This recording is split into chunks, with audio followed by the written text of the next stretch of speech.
100,000 pangpuhunan para sa aming quail business. Hanggang saan kaya aabot? Mga sisi, ano na? Anong araw na? Grabe. In just 2 weeks, darating na ang mga RTL nating pugo.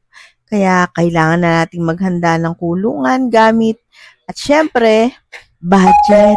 Ari na nga mga sisi. Ari na at usapang budget na. Ito na ang tanong. 100,000 pangpuhunan para sa aming quail business.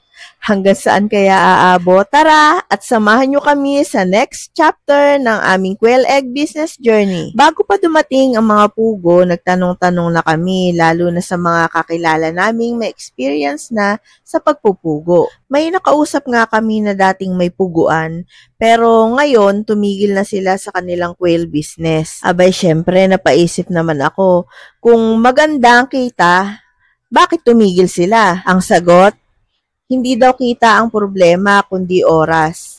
May full-time job kasi siya kaya hindi niya maasikaso.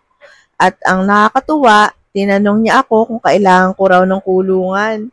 Kasi baka pwede yung luma nila. At ayun na nga, okay pa yung kulungan nila. Kaya binigay na sa amin. Grabe, blessing in disguise talaga. Pero heto ang challenge. Paano namin ito sasakay papunta sa amin? Medyo malayo rin kasi. Mabuti na lang at may napakiusapan kami na kulong-kulong. At ang maganda pa, libre. As in, walang bayad. Ang saya. Pagdating ng kulungan, na-check namin, kailangan talagang ayusin.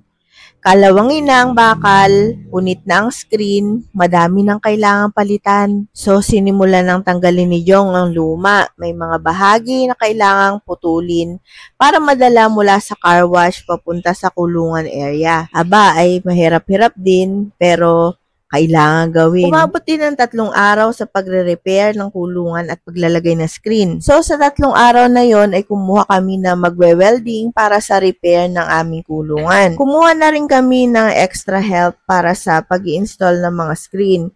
So, binayaran namin ng 4,000 para sa 3 araw na trabaho. Sa materials naman, bumili kami ng bakal, welding rod, grinder blades, green screen, yung isa ay 1 inch, yung isa ay half inch, pintura, thinner, PVC pipe para sa painuman, at cable ties para sa pantali ng mga screen. Ang naging total nga ng materials ay umabot ng 8,800. So, ito na, 8,800 sa materials plus 4,000 sa labor.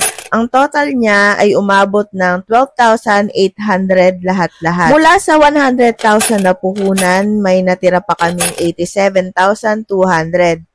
Not bad, diba? Sa laki ng kulungan na yon, sobrang laki na ng natipid namin. At ang mas importante ay, syempre, may nasimula na. Umuusad, may resulta. So, ayan mga sisi, kulungan, check na. Next step ay ang paghahanda naman para sa pagdating ng mga RTL na pugo. Excited na kami sa susunod na chapter. Kaya don't forget to like, comment, and share this video. Hanggang sa susunod na kabanata, kita-kits sa next vlog.